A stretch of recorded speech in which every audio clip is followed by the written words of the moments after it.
Bueno, profe, muy buenos días. Hoy le vengo a presentar el taller de bioinformática. Voy a cerrar esta puerta acá. Listo. Como se sabe, la proteína que yo escogí en primer corte es la proteína quinasa 3 activada por mitógeno. El gen que codifica mi proteína es el MMPK3. Eh, bueno, más adelante vendrá a explicar lo del formato FASTA. Su ubicación en el contexto genómico se encuentra en el cromosoma 3 y cuenta con 6 exones.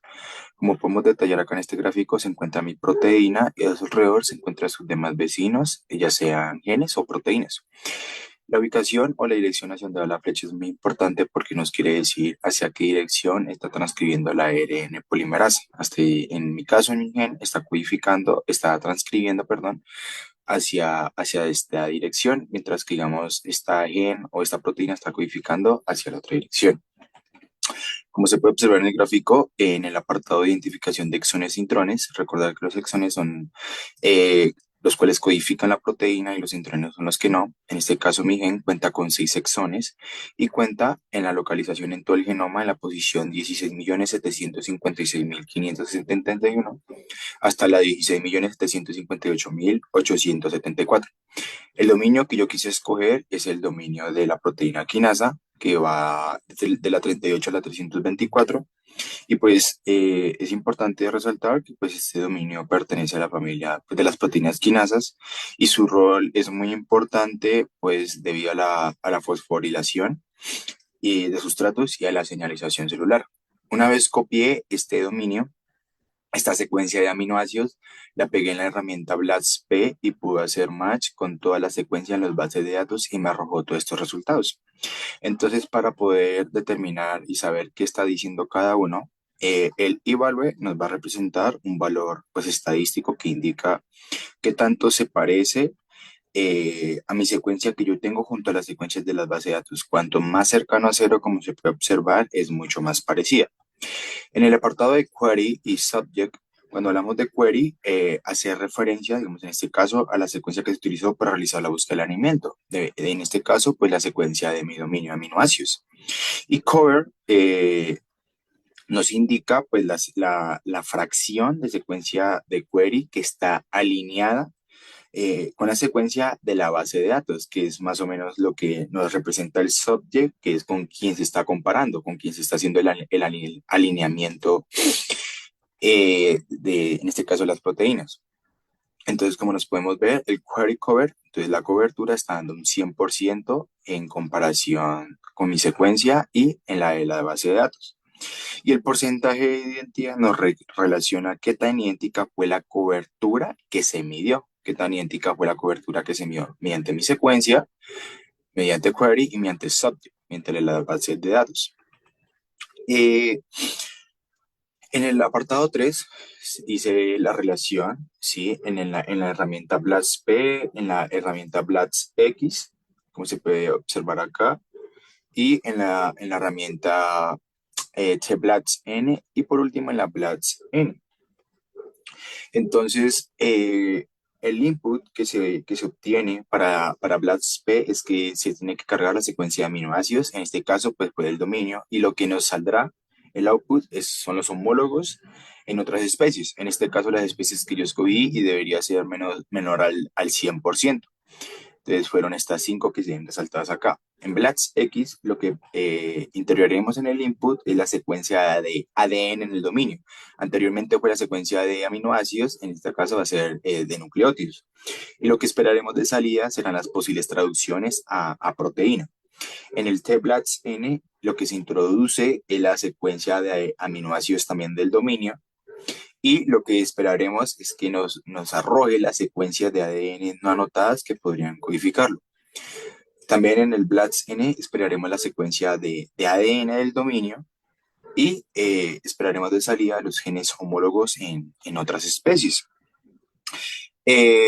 Digamos en este apartado para ver lo que son los indels, que son las inserciones y deleciones, para poder identificarlos fácilmente, digamos, esta secuencia, esta especie que yo seleccioné, que es la, digamos, en la especie Brassicanapus, podemos observar aquí todo lo que mencioné anterior y encontramos este nuevo icono que son gaps, que nos indica principalmente la comparación de la secuencia, que era query, y el subject, que es la secuencia de bases de datos. Y cuando hablamos de gaps, son huecos, espacios.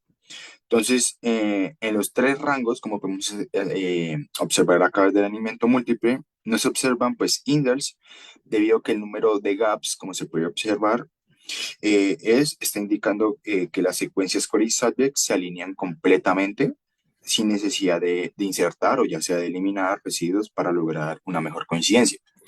En el apartado de alineamiento múltiple, como se detalla, una vez cargué, digamos, la secuencia del dominio y relacionado con las especies, en este caso seleccioné Trenaya y Brassica para poder diferenciarlo y podemos denotar primero los asteriscos que se pueden observar que nos indican que es una identidad completa, que son los mismos aminoácidos para las tres secuencias. Como podemos observar acá, este aminoácido cumple en las tres secuencias.